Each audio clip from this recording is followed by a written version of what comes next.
सुर सागर म्यूजिक के गाने को सुनने के लिए हमारे चैनल को सब्सक्राइब करें।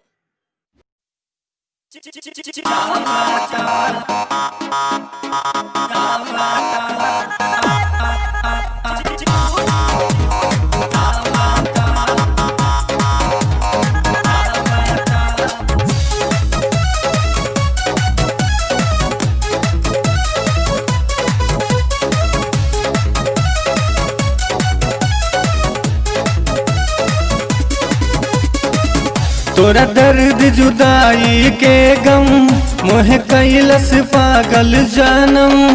अब एक एक पल लगे भारी दे दिहलू कमन बीमारी।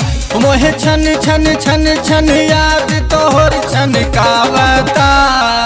तोरा रूप के धूप में जिए के मन आवता। तोरा रूप के धूप में जिए के मन आवता।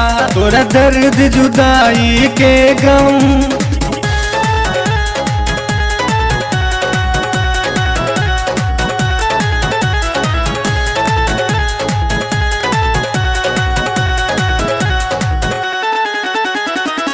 आवे ना जान मंगाई करवट में रात बिताई।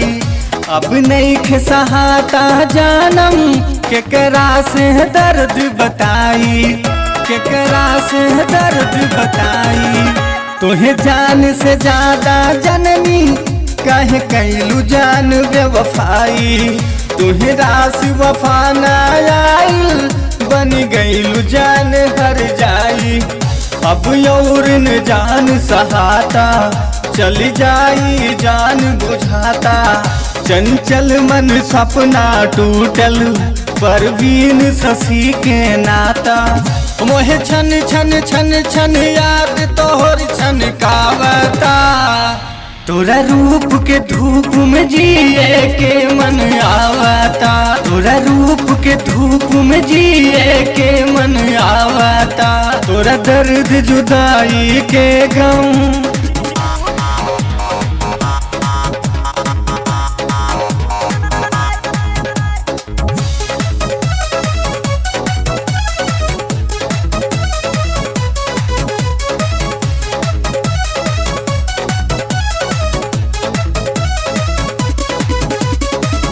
ना कभी जान तड़फाई निम्मू के संगे चली आई। सुनी रूसल जानम हमरा तू हमरा पास चली आई। तू हमरा पास चली आई। अखियाई रही निहारी सजिया और जान भोरारी। आकर के जान बचाली दीवाना रौरा पुकारी। सब भूल गऊ तू जानम क्रिया हो प्यार वफा के। गईलू तू छोड़ के हमके कहे कर के जानम साथे। मोहे छन छन छन छन याद तोहर छन कावता।